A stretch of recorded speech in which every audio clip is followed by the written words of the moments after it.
Hi there.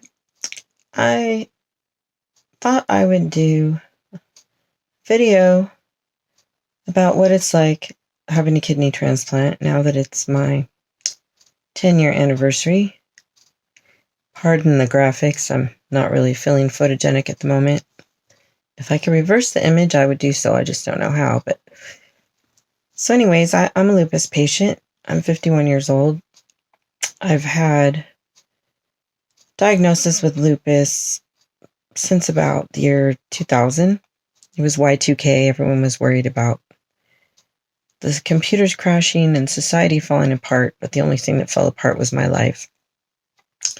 I became very sick. I'd been sick actually for 7 years, and I didn't know I had lupus because I was in a situation where I didn't have medical coverage.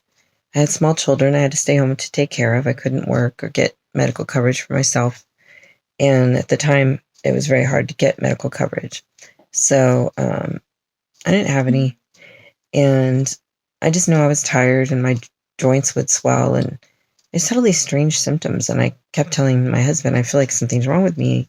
We need to get medical care. And he just didn't really take it seriously. So it got worse and worse. And finally, it got to critical levels. And at that time, things went really bad for our financial situation, and they gave me Medi-Cal. So got into the hospital, and I was already pretty bad, stage 3 or 4 kidney damage. They did biopsies and they scared me. They put me on chemotherapy and tried different treatments. And one thing led to another over time.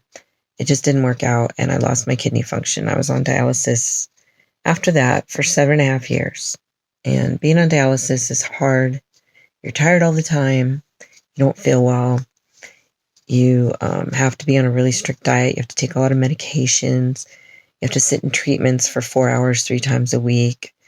You're anemic, and you have to see the doctor a lot, and you just don't really have a life. You have to worry about your blood pressure being up, and you can't drink anything, and you get hot really easily.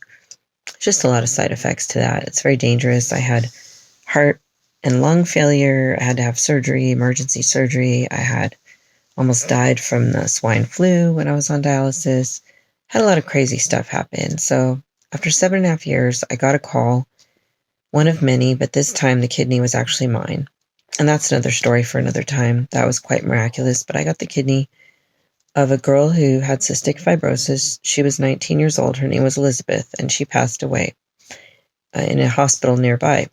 It happened to be the same hospital where I'd been many years before when I was pregnant with my first child, who's now 23, when I was told that I might have lupus. She didn't even live anywhere near this little obscure hospital, and that was so strange that she died in the same place where I found out I had lupus. But so I got my transplant, and everyone told me, wow, you look better, you're pink, you're alive, like you don't look pale and sickly anymore. And I started the process of going through the first 2 years, which is hard. You have to take a lot of medications, a lot of side effects. You might have rejections, and you have to go into the hospital and get treatment. It's a little bit scary. You have to get used to a whole different regimen as far as really sticking to your medications. You don't get a rejection early on because your meds are really heavy to suppress your immune system from rejecting the organ. You get GI problems from the meds. You can get headaches. You can get all nausea, different things like that. You have to find ways to handle it. Eating Activia yogurt helps your stomach, and sometimes they have to change your meds if they give you too many side effects. One of my medications made all my hair fall out. I started having really bad tremors, and I actually had a kidney rejection because the medication was going out of my body as fast as it was coming in. My body just didn't like this medication. So they had to put me on older medications that were less side effects, but less effective as far as like protecting the kidney. So I have more kidney damage from my medicine than some people that can take the newer meds. But over the years, they finally stabilized me. And then I had to go through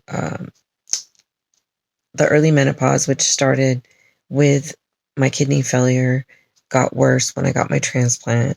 So I have tons of side effects from that. The mood swings, the depression, the hot flashes, just all that crazy stuff.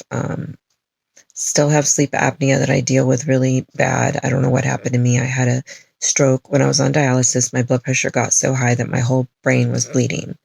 And when my brain bled, I was in the hospital. One side of my body stopped working. I had all these after effects, like my memory could be really bad. And it just changed some of the ways that my brain works. But so here I am 10 years later. I've had my transplant for a while. My creatinine has been slowly going up over the years. Every now and then I have to go in the hospital for something else. I had to have all the glands taken out in my parathyroid area, which are the 4 little glands around my thyroid, because they had grown so big from being overused when I was on dialysis because of my high phosphorus level, that they had sapped all the bones out of my body. I was like shrinking, and it was really dangerous to my health, having weak bones and everything. So they took them out, and now I have the opposite problem. My body is always wanting calcium to replace the bone, and I have like hungry bone syndrome. So my calcium level drops all the time, and I have to take tons of calcium every day, or I get seizures, like not seizures, I get like spasms. They call it tetany. Like my hand, my abdomen, my foot, any muscle in my body, even if it gets severe, it could be my heart, will seize up and stop working and go into like a spasm, like I have cerebral palsy. That's been fun. And I've had shingles quite a lot since I had my transplant because my immune system is suppressed. I get sick way more easily. I get food poisoning really bad, lots of stomach problems, but I have to be careful. You find a lot of alternative remedies. I use homeopathy for some of those things. But it's been nice not being on dialysis. It's been hard because I have so many medical issues that go with the lupus, and having had the kidney failure for so long, that it's not like I got my whole life back. I have to deal with all the other things I have wrong with me too. And I haven't been able to find a way out of disability and back to a full life, but I do my best. Most of my energy went into helping my kids. My kids had a lot of problems, some of them due to me being sick while pregnant.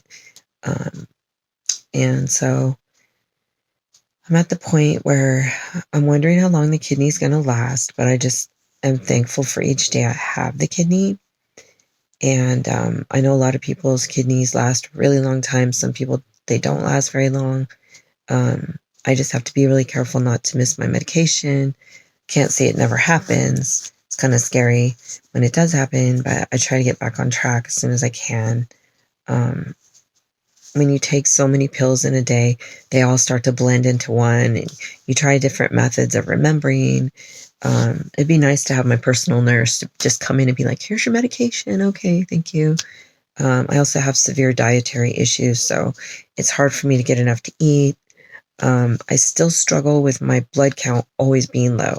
So I'm always on the border of anemic and tired because of it, and lack energy and lack strength in my muscles. And I can get short of breath because I have an enlarged heart and a heart murmur from being on dialysis so long.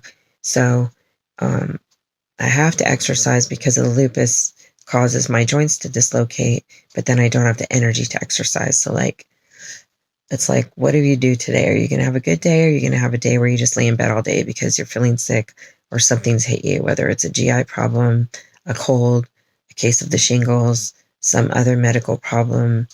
You just never know. So I just live one day at a time, and I make lists, my to-do list, but I know that I'm not going to get them done every day. I just give myself the grace to do what I can, which is what you learn with lupus anyway. But lupus is slightly less serious when you're on a transplant because the suppressive medication suppresses some of it, but the lupus can also flare up, especially with the weather or any kind of stress or tiredness.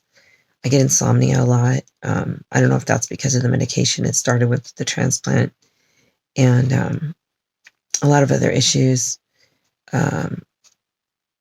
It's good to find a support group if you can. A lot of the times the hospital has a support group for people with transplant. You can also be helpful to people that are not getting their transplant yet, that have a lot of questions or fears.